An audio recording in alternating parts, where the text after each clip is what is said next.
Sure. Thank you, Melanie. For those of you who don't know me, I'm Becca Gilday. I'm a senior manager with Ernst & Young, and I've been working in our FSO for the last 8 years. Glad to be here today with the group. And I'd like to have everyone introduce themselves in just a minute, but before we do that, just want to give you a quick background on kind of the topic for today. So the working environment has really evolved over the last 6 to 9 months for all of us. So we're aware that, making the transition from school to working can be challenging under normal circumstances, i.e. pre-COVID. And so we're hoping that these panels can start to shed some light on some of the things you might be considering as you navigate this transition in what may possibly still be a remote working environment, possibly not. The takeaways should be applicable in both. But we have panelists here today from a variety of firms and from a variety of roles within those firms. We also have people that are 1 to 2 years out of school, up to 8, 9, 10 years, and then we have our legacy sponsor, Chris Maher, who has 50 years of work experience. I'm aging you, Chris, sorry. But really grateful for all the panelists who are here today. So we'll let everyone introduce themselves one by one and just kind of say your firm, your role, high level, and we'll go from there. So maybe Hailey, we'll start with you. Sure, thanks, Becca. Hi everyone, my name is Hailey Arindaeng. I am with Ernst & Young.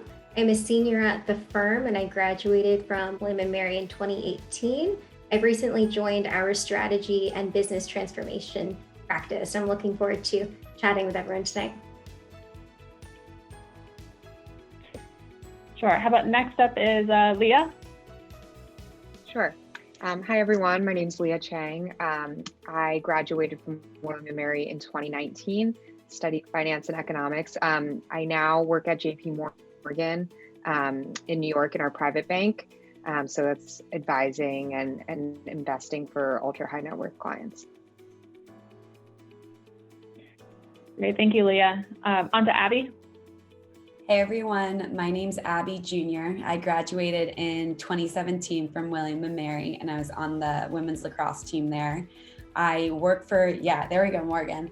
I'm a senior at EY and I'm in our experience design group working as a product manager, helping with software development.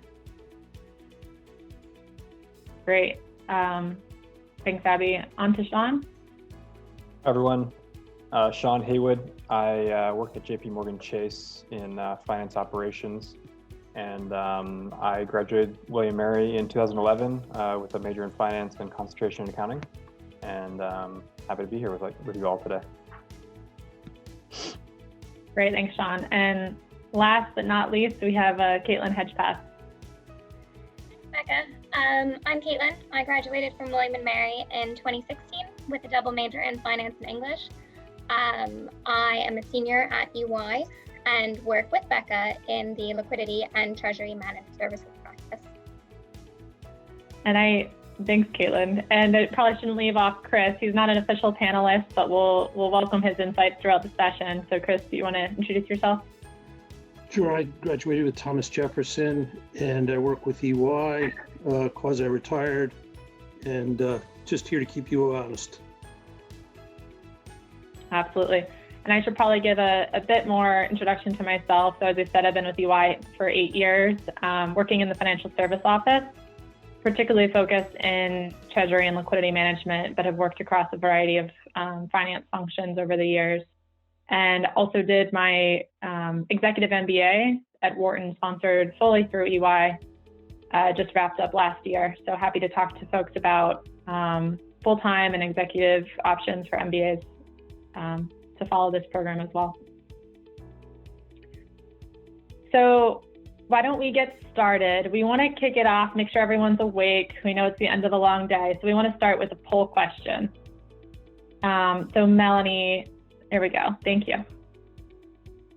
So for all of the students on the line, would be interested to know if you have ever worked in a professional setting before.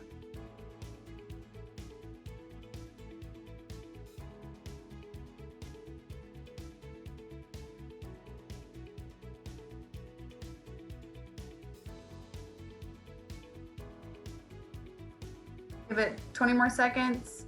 I'm not sure if you can you see the responses? About 90% say yes, and we've got one who hasn't. Great. Here, I'll share the results. Can everyone see that now? Oh, yes. Yeah, great. Perfect. Okay, so that's quite a bit of you. That's, any experience you have, even if it's different from the job that you end up getting out of school, will be helpful context as you navigate. But hopefully, as I said earlier, a lot of things have changed and continue to change over the last 9 months, and probably will be that way for a while, even if not fully. So hopefully we can, bring some additional context to some considerations as you enter the workforce. So we'll start with, kind of a topic around real world versus college. What are some of the differences and similarities from the perspective of the alumni? So starting with Hailey, if you don't mind me asking you, because the question, being in the real world is different than being a student in normal times, i.e. pre-COVID or non-COVID times. What are some of the main differences between the real world versus life as a student from your perspective? And what would you say are the biggest similarities? That's a great question, Becca. So I think a lot of the skills that you learn in college are still very applicable in the non-COVID world. So think of things like time management, prepping for presentations, prioritizing your time throughout the day. So I'm sure, you've all been in those situations where you're overwhelmed with a ton of homework. You have to figure out, okay, how do I get all this done in an efficient manner? The same thing applies to your workday. No one's telling you exactly what order to do things in. You have to figure out the best approach for yourself. There are some differences too.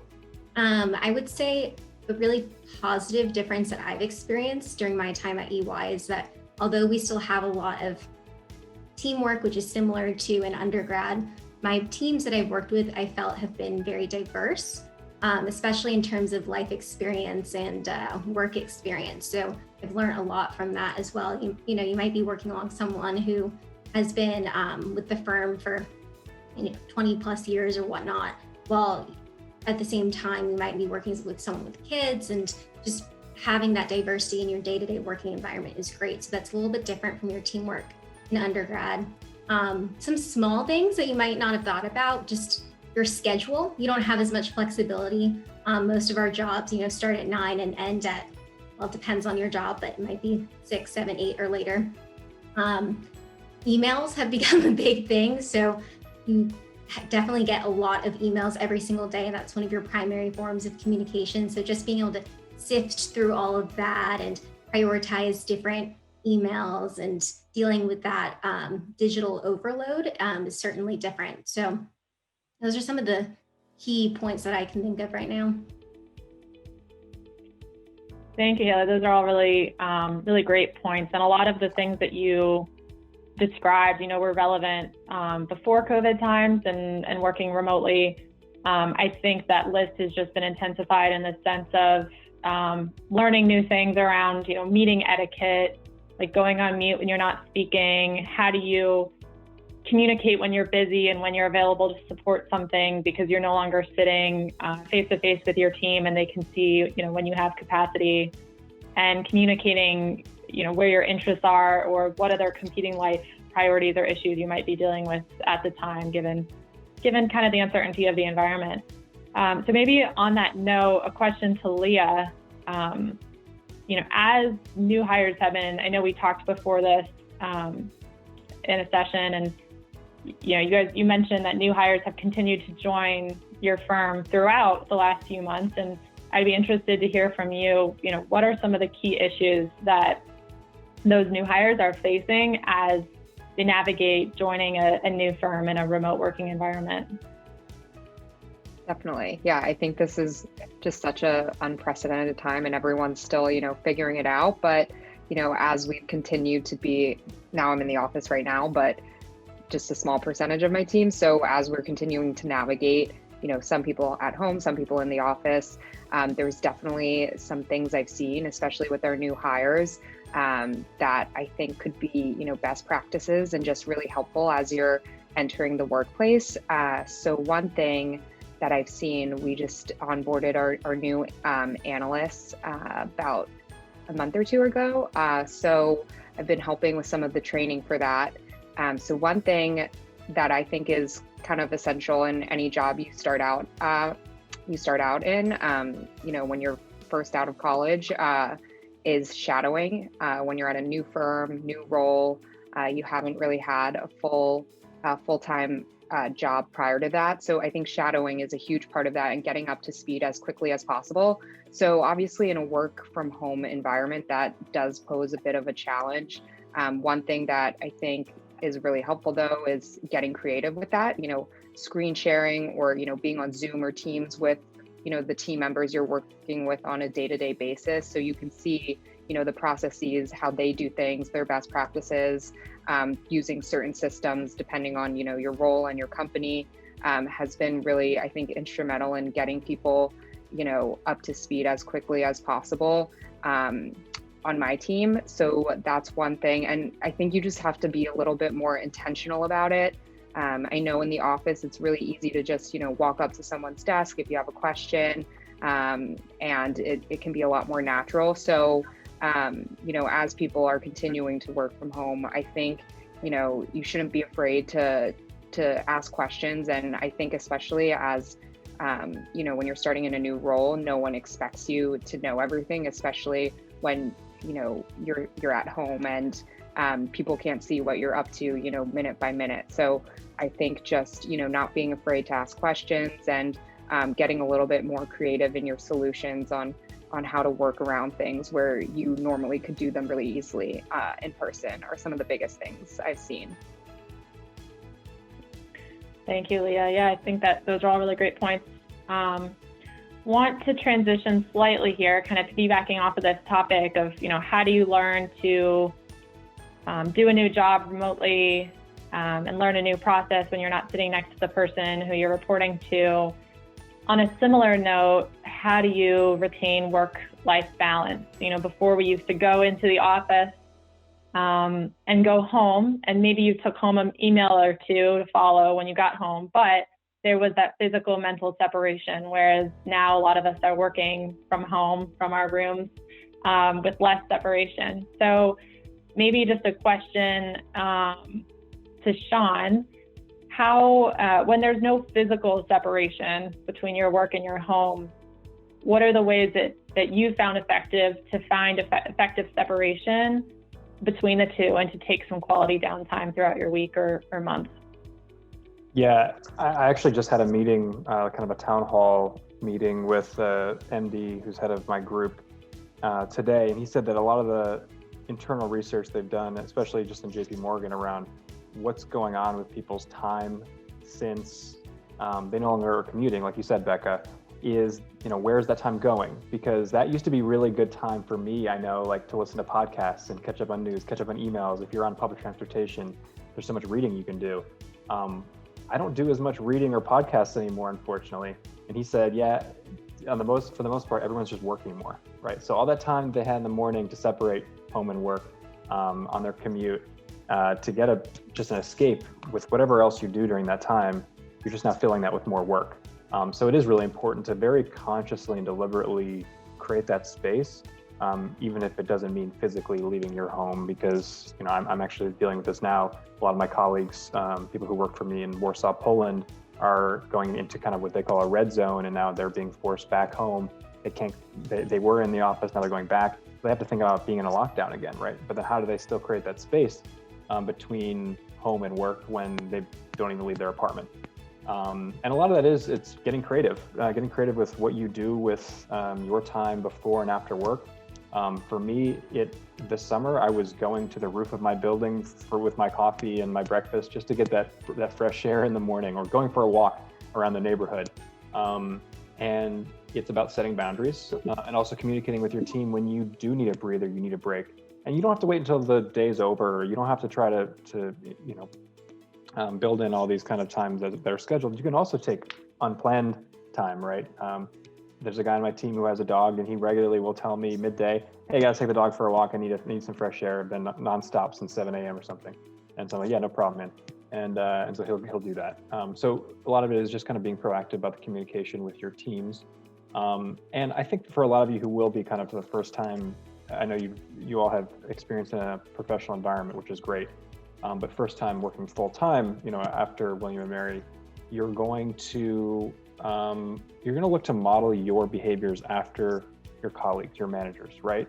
And unfortunately, you don't have the advantage maybe of being in the office with them to see how frequently they get up to go to the bathroom, get a coffee break. But believe it or not, those little social cues are really important to just generally know, like, how hard am I pushing myself? And so a lot of it is just kind of gauging from your team via those more creative methods that I think Leah and Becca have mentioned for meeting with people and connecting with them, but having an expectation setting discussion right when you start, right? And if your manager, when you start, doesn't have that conversation with you, then intentionally schedule that conversation with them and say, what do you expect from me? How do you expect me to work? How frequently do you expect me to be online? During what hours? What you'll hear for the most part, to be honest, is that people will say, well, I'm flexible. It's as long as the work gets done. I don't care where you do it, how you do it, when you do it. And that will be a good news for you. But sometimes you'll have a different manager who expects certain optics, right, where they expect you to be online. And depending on the amount of client interfacing you do, you will have to be online during a certain period of time where you're available and your team expects you to be there. So that's a lot about just communication with your team and setting expectations early on. I think that was all my key points. We can come back around to this and ask questions later in terms of creating a balance between work life, but I think a lot of it is just communication with your team and intentionally building in those breaks, planning those for yourself. Exercise, really key. Before or after work, get that in. And it doesn't have to be physical, intense exercise. It could just be a walk. But believe it or not, a 15-minute walk can do wonders in the middle of the day. And I just did it today, for example. I went out and took a walk around the neighborhood because I was on meetings, it seems like, for a very long time. And building that in is really important for your work-life balance, physical, mental health, all of that. Thank you, Sean. Yeah, I really like your point about kind of the silent cues that you normally see at the office. When are we going for a lunch break? How long are we going for? Your manager will have a better pulse on kind of how busy the day is and will adjust accordingly, and you won't always have that full line of sight. So I think your point about intentionality in over communicating in a remote work setting is more important than ever. I mean, communicating is important regardless, but even more so now than ever before. So I guess a question on that note, similar to, carving out time for personal interests, I guess a question to Abby. This is, applicable across pre-COVID and COVID times. How do you go about asking for a vacation or extended period of times when maybe projects are busy? Yeah. Unfortunately, I think I learned this lesson the hard way. I was about 6 weeks into into my job, and I was trying to head back to school for homecoming in October. And I booked a 5:30 train at a Penn Station, which from our Times Square office should be about a 15-minute walk. But long story short, I missed my train because I was too afraid to ask my manager if I could leave just 10 minutes before 5 to get there. So long story short, I'm in Penn Station, like crying and sweating, and like ended up getting a later train. It worked out. But I from that lesson, had to learn taking a vacation doesn't make you a bad employee, and asking for that time for yourself, in fact, is going to make you a better employee, and it really kind of encourages a better work environment for everyone to be on. From that moment, though, I had to learn you need to let people know in advance. It's going to change team to team and also vacation to vacation. So, for example, this summer, I knew I wasn't going away on a lot of trips, but I was pretty burnt out by the end of the week. So I talked to my team about taking my own summer Fridays. And so after 2 p.m. on Fridays, I wasn't going to join meetings for the most part unless absolutely necessary. So I think it just has a lot to do with being able to be prepared and understand your schedule and be able to articulate and communicate that, and sending a reminder, maybe sending a calendar invitation, which would just remind people that it's upcoming. And then also willing to be flexible and identifying somebody else to help out with the work and foreseeing, because you're not there, what can you be prepared with? One personal piece of advice when you do go away, something I've come to realize as well, is coming back a day early and giving yourself a day at home before having to go right back to the office or to your laptop. It makes a world of a difference. Absolutely. I think those are all very valid points. I always tell my team, no one sits there at the end of the year. I've been working now for 8 years, and I've never heard any review conversation where people are comparing two resources and they say this person took vacation and this person didn't.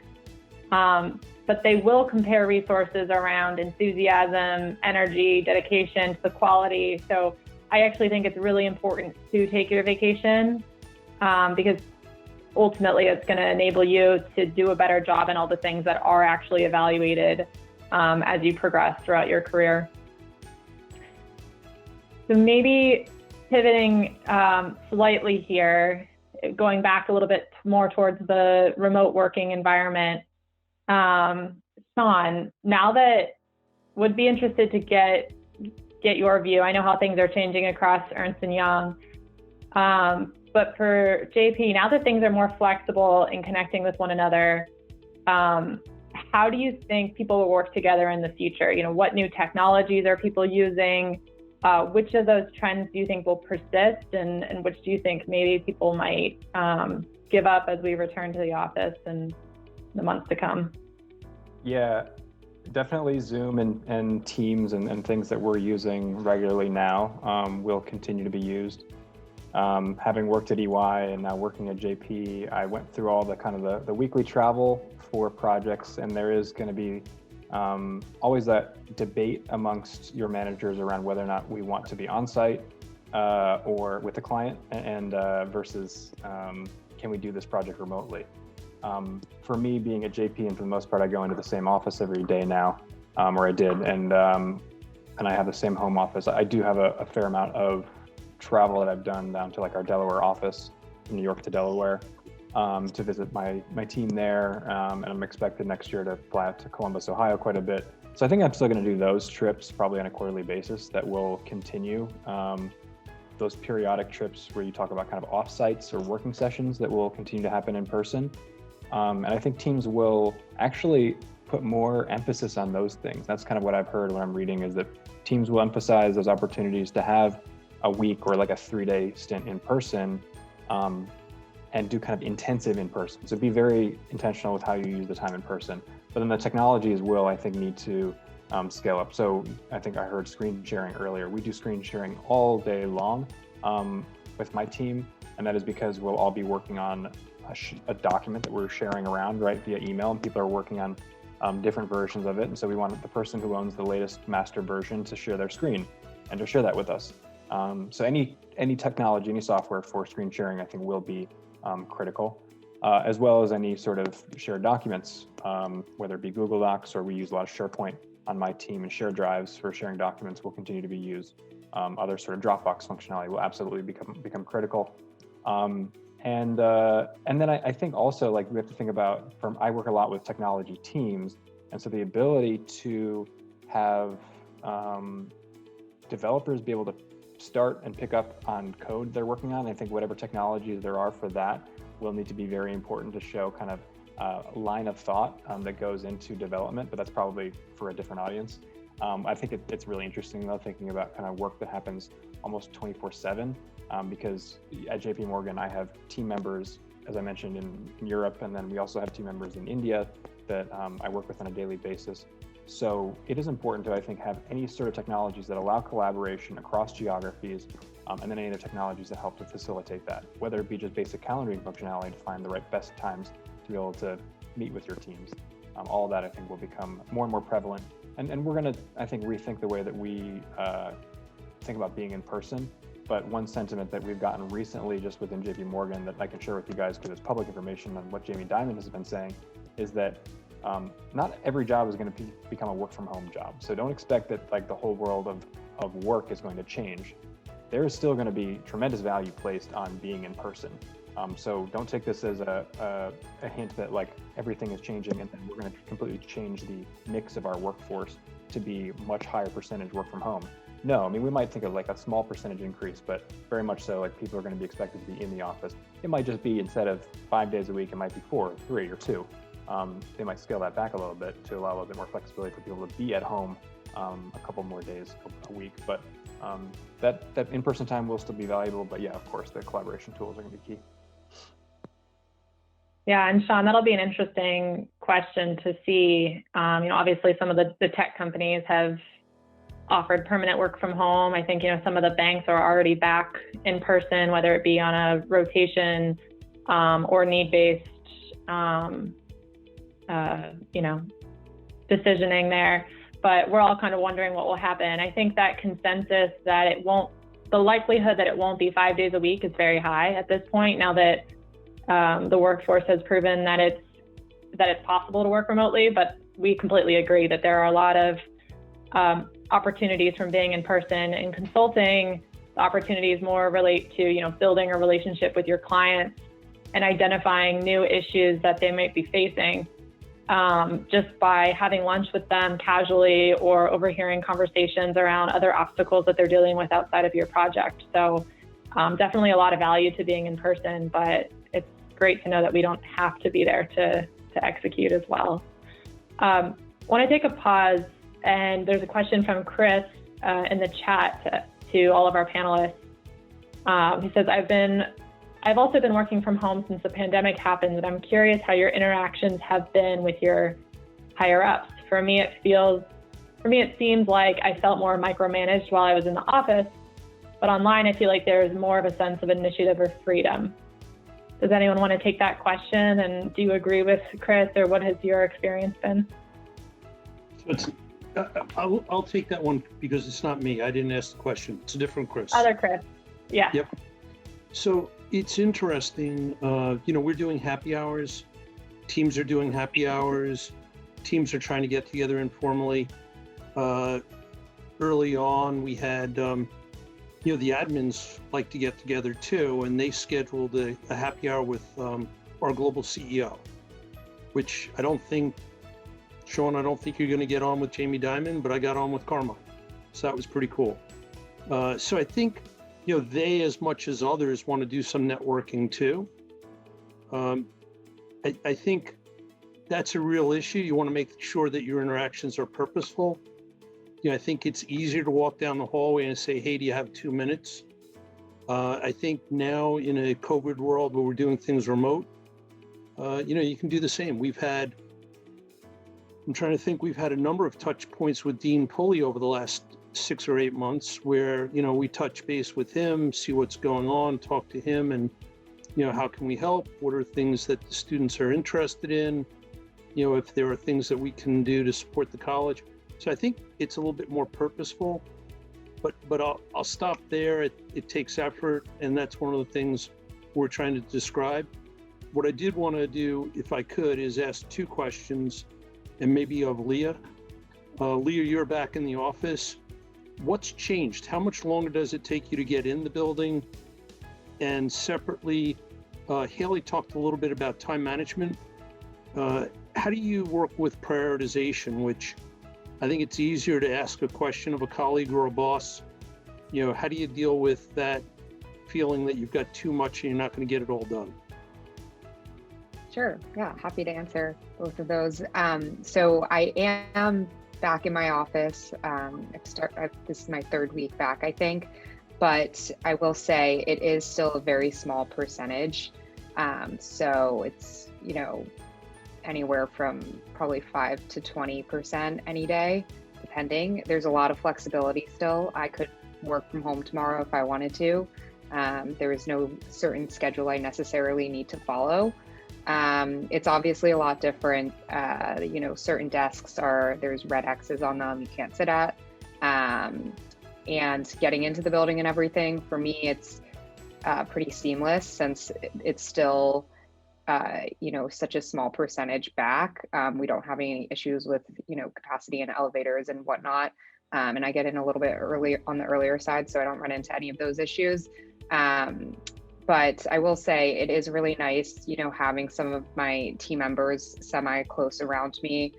Just like the collaboration aspect of it. I think it's so much easier to bounce ideas off of people. And for my job specifically, it's a lot of talking on the phone with clients. And, right now we're talking a ton about the election. So being able to hear other investors on my team, having those conversations, hearing what they're saying, it educates you so much more. So that's one aspect I really like about it. And then again, just, I personally like having the separation between work and home.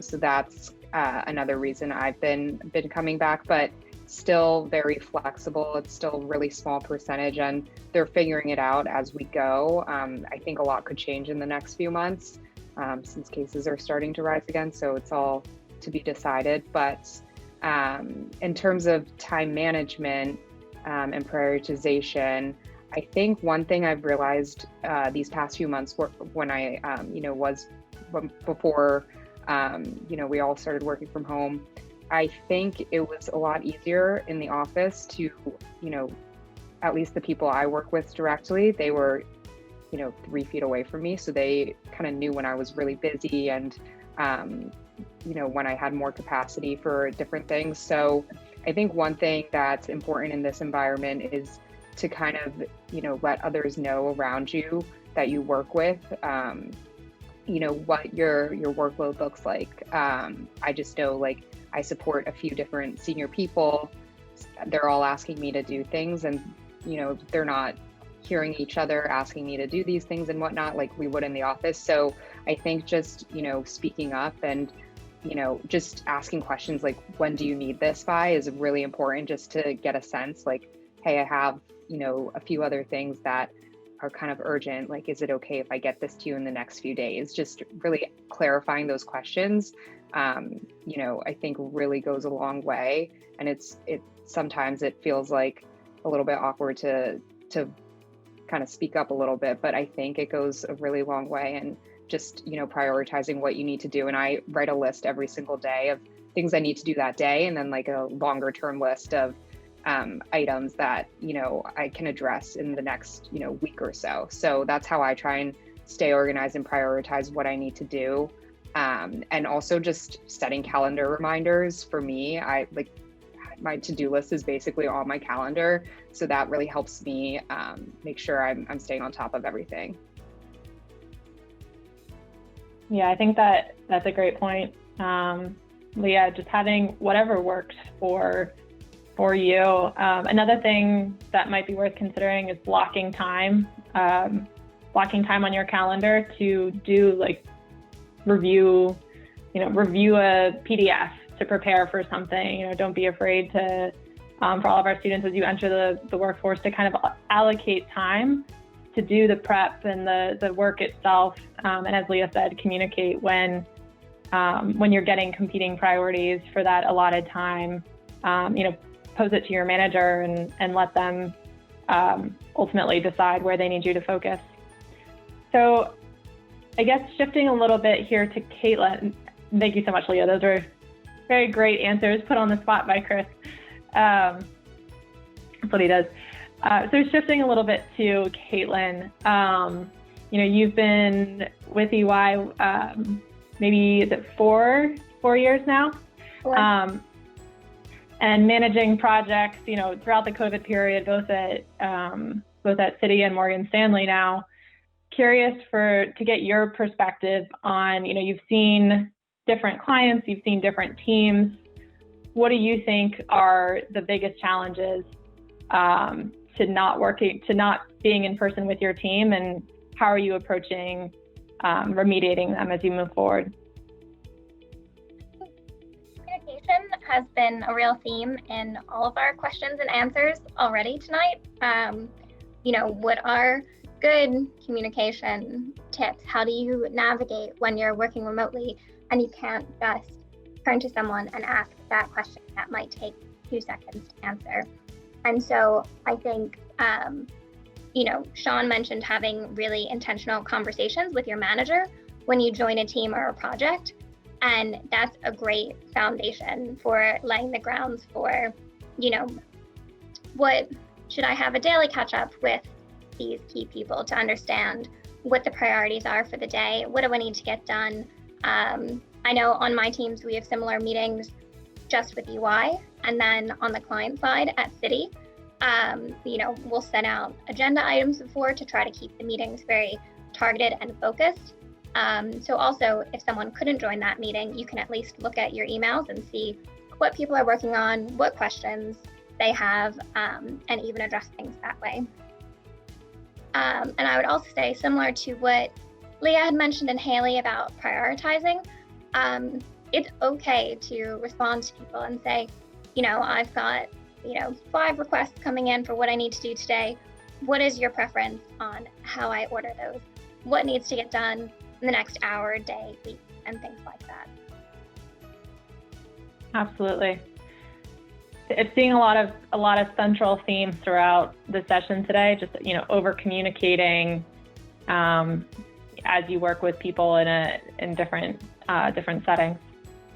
So maybe moving on to a final topic, we wanted to kind of get a little tactical with you guys and talk about logistics and working from home and what that looks like. I know 90% of you said, that you've worked in a professional setting before, but we were hoping for some of our panelists to kind of break down tactically how they approach meeting virtually, how they approach preparing for that meeting, in the role that's a few years out of school. What does that look like from a very tactical perspective?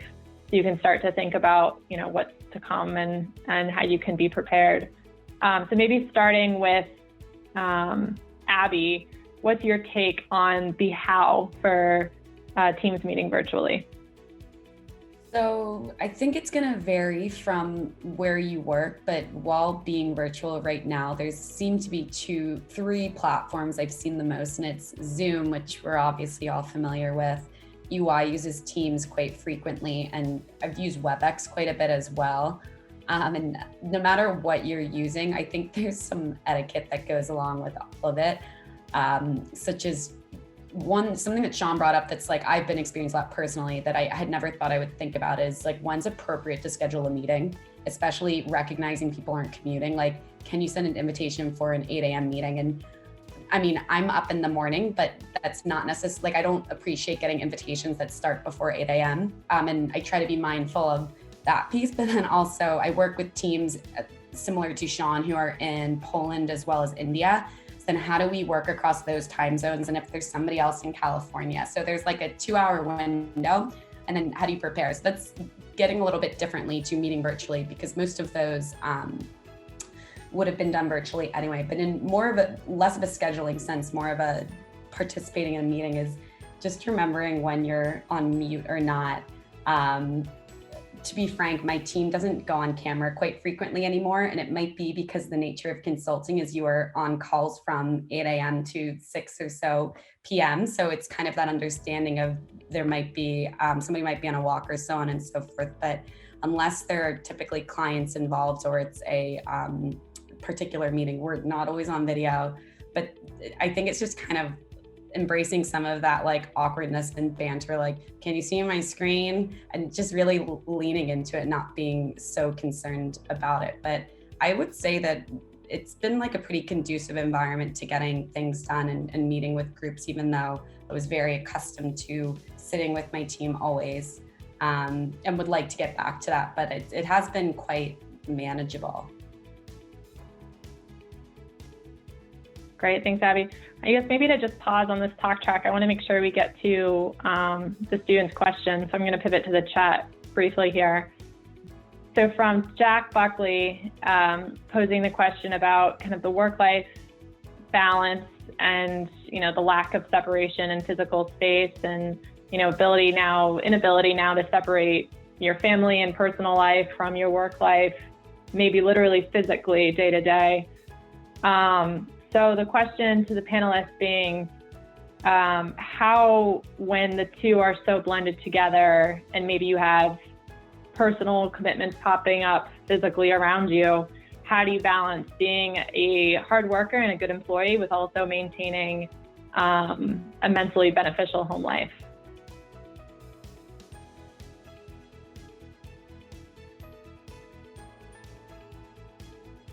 I'll give my take on it. I think it comes down to really open communication with your team. So for me, it's a lot easier to handle working from home. It's just myself and my boyfriend in an apartment. We have our own working space. We don't have any dogs, kids, parents around us. So it's a lot easier. But there was a period during COVID where we were living with his parents, and it was hard. There were dogs in the background and people that we were expected to have dinner with and whatnot, which was difficult, but also challenging. So I think it was over communicating with them as well as with my team and setting really, firm boundaries with your personal life to people in your personal life related to, when you have key presentations or when you really need to focus on work, and also vice versa, when you need to tell work that, maybe you're on tap to watch the kid that day if you have kids, etc. So we're aware that everyone in our firm has a different personal life situation right now that they're working remotely through. And our teams talk more than ever about those personal lives and how they can, function simultaneously with the professional life. It is hard, but I think it just comes down to over communication with your team. I think for me personally too, Becca, it's been like a very intentional, I physically have to get up and change my space. So like whenever I wrap up, so like example tonight when we're done this at 6:30, I do have things on my to-do list still, but if I step back and I'm gonna go help make dinner, go for a walk and like physically get away from my laptop, I can then reevaluate at 7. Do I really need to sign back on to finish it, or is it something I can do tomorrow? And that's been helpful too, to like not eating dinner in front of my laptop, which can be very easy to do as well. Yeah, and I just want to highlight Leah's point around the to-do list. I love her point around kind of short-term versus long-term to-do list items. It's all about just staying on top of your to-do list. There's stuff that can wait till tomorrow. And honestly, for my own mental health, it's probably going to be good if I just push that stuff out and either don't worry about it or communicate with my team. They'll get it tomorrow. Sorry, I'm just not going to have time for it today. And that is, I think, the best, is just kind of stay on top of that stuff and become good at tracking that stuff, whatever method works, right?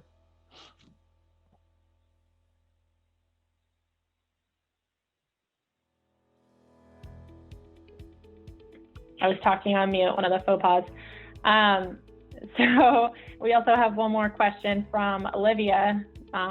When starting a job during COVID, what are ways that you suggest to get involved with the work team / community while being remote?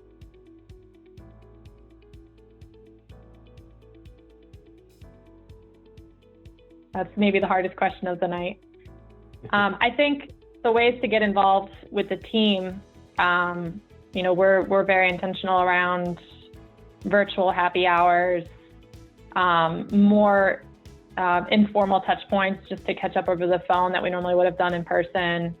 The community that's a tough question. I think a lot of us are maybe lacking that, or at least a significant decrease in that component of our lives. But that's a byproduct of needing to be smart and safe during this. So I think all of us are probably excited to get back into more of a community role when this is all over. I mean, there are things teams are doing, right? Things like happy hours. We don't have a newborn. Somebody was cooking scones and making strawberry jam a couple of weeks ago. I offered to do the turkey fryer, but they haven't taken me up on that. There's all kinds of things that people are doing. And then I think the to-do list that Leah talked about is some of those are short-term and they're very specific. Longer term, it could be marketing, it could be, other initiatives that really aren't part of the day-to-day remit. And you try to get involved in some of those things, but it takes effort, right? It's, and I think that's where, the communication is, if you're talking to somebody like Sean, how can I help you? Maybe there's something short-term that can be done, or maybe it's something, taking the lead on prepping for a meeting, bailing somebody out. I think there's a lot of different things, but it's going to be different. It's going to feel different. Hopefully by the time you guys are working, it's resolved. But I think to Sean's point, we're not going to travel as much. I also learned a lot on jobs. We were out of town. You're with people from breakfast through dinner. So you're spending 16 to 18 hours a day with them. It's very different. You get a little bit of time, make the most of it while you're on the call with them, make the most of it, on a team meeting with them. And I think the one part we haven't, it is harder that you can't just casually stop by and ask a question or get a drink with a client or a coworker after work. But the one part that we haven't touched on yet that's actually easier during COVID is to learn personal things about your coworkers and your clients. So because our teammates and our clients are also at home, you might see their dog in the background, you might see their kids run by the camera. Finding ways to connect with people and obviously not hijack the meeting time, but maybe at the tail end or when there's an opportunity, relate to them on a human level.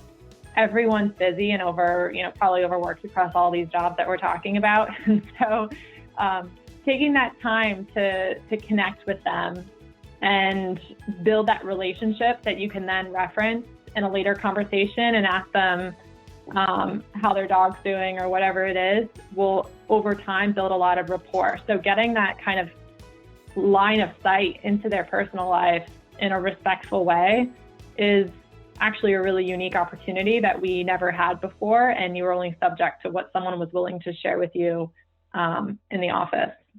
So definitely take advantage of that where you can, respectfully, of course. You went off mute, Chris. Did you want to add something there? There was a kid doing cartwheels in a call that I had a couple of weeks ago.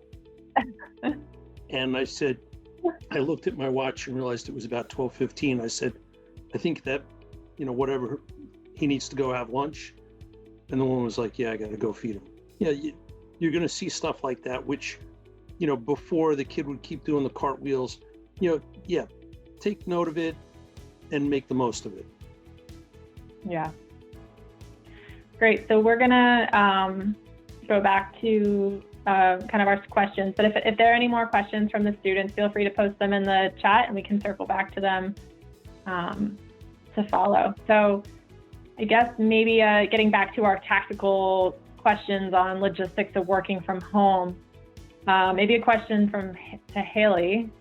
Hailey, you're always very prepared for meetings, and I always hear rave reviews around your roles on projects with our team. So thank you for that. But I guess the question for you, how do you make sure you're prepared for a meeting, especially when you're new to a project or a specific role, to make sure that you have an understanding of the audience that you'll impact, what that material should look like, and how do you make sure you're prepared? It's an awesome question, Becca. I think, even before COVID, making very clear agendas going into a meeting was always really important. But even now, it is so critical to make sure you have a game plan going into your meeting. Especially if you're client facing, I think it's great to act as one team. So that's all the simple transitions. So for example, who's going to kick off the meeting? When will I pass it to my teammate? Who is sharing screens? Who's taking notes? Because I can't just check over my shoulder to see if someone's jotting something down while I'm sharing screen. And who's going to recap at the end of the meeting our key next steps. So really having those transitions planned out. I've found that as one of the more junior people on my team, being myself, when I lead a meeting now, given that it tends to be in front of a large audience, and I'm trying to build rapport with clients over the phone, and it can be a bit harder when you're a junior member of the team. To your point, Becca, just taking the time at the beginning of the call to be human and to connect with who is on the other end of that call, especially if you're not on video, can really make the workshop or the meeting just go exponentially better. It's not taking away time from the meeting, it's really adding to it. Because when you connect with your client or your team on that personal level, they'll want to participate and engage even more. So I found that's been really helpful. I think the last tip I have is I've had to be a lot more intentional about the prep and feedback for my meetings. So, when I was sitting next to my manager after a meeting, the feedback would come very naturally, and he might say, maybe next time you should do this, or this is what you did really well. But I've had to schedule more formal feedback sessions of, hey, I want to check to see how I did on X, Y, and Z meetings. And that's really been helpful to make sure I'm continually growing even while we're remote, is setting up that time on the calendar to just check base and see how I'm doing, both to prepare for the meeting and after the meeting to see how things are going.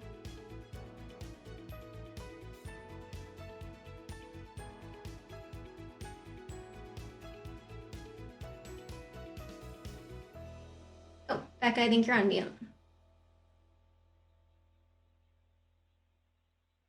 Yes, I am. The video helps because you can see the lips moving. I was saying we have a note from Morgan in the chat that Zoom has a hard stop at 6:30. So feel free to interrupt us with any questions if there's any on the line. So I have a question for Leah. Yeah. Leah, the other day when we spoke, you talked about something that I think, maybe it's something interesting for the students. Very intentional review of emails before they go out. So here we have kids who are very good students, writing papers, emails, but you're reviewing emails of people who, work for you. Your emails are read by your supervisors. Maybe just describe that, because it seemed very prescriptive. And I think Sean and everybody else agreed that that's something you got to get used to. Yeah, definitely. I would say email is a huge part of your, role out of college, wherever you go. So I think for my role specifically, something that, my supervisor had me doing off the bat was, we write a lot of emails to clients, on a lot of different topics, on different asset classes, investment ideas, stuff like that. So, when I started, I obviously, was a little, wasn't up to speed on, the different asset classes and just, our offerings and whatnot. So one thing my boss kind of had me do when I was starting out was just take a stab at, looking at, the ask of whatever email we're responding to, and, do my, put in my best effort to draft what I thought was, a good response. And then I would send that to, my boss before, it goes out. And I think something that's really helpful is the, editing process through that, like her coming back and sending me edits on whatever I had sent to her. And through that, you really do learn, kind of just writing styles and techniques and how to make emails a lot more concise. People don't want to read, paragraphs in emails. So just learning those little nuances, that it's a lot different than when you're like writing papers all throughout college, and kind of getting to the point quicker, is something that I've kind of learned throughout the process of her, saying, hey, like, why don't you try responding to this and like send me what you think, and her coming back, her coming back and saying, this is good, maybe you cut this down, stuff like that. And then something I think throughout the process that I find helpful is, anytime I'm working on a response to something that I think, it takes a decent amount of time, is, making sure I save those emails that I think will be helpful to reference for like similar asks in the future. Just so, you've already basically done the work, you might as well, go off of that for whatever you're working on in the future that it could be helpful for. So that's kind of how I think the email process now, it's you'll see yourself, respond to things so much quicker now, and so much easier, simple things that took me, 2 hours to do last year, and now it takes me, 20 minutes. So you see your progress as you go, but I think it's just a very iterative process, and definitely one that takes a little bit of time. Yeah, I think that's exactly right, Leah. Writing effective emails can be one of the most valuable tools, and read it, reread it, cut out things that are unnecessary, make sure your message jumps out to start, and then any really relevant context remains and everything else is removed from the email, is what I've always heard. Okay, so I think we're out of time. Just wanted to say thank you to all of the students for joining and to the panelists for taking the time out of your night. We have 2 more series on different topics in the weeks to come. So one is on October 28th around prioritizing emails, projects, and tasks and time management. And the next is on November 4th around establishing and maintaining and developing relationships. So networking in both in a remote environment. Thank you all.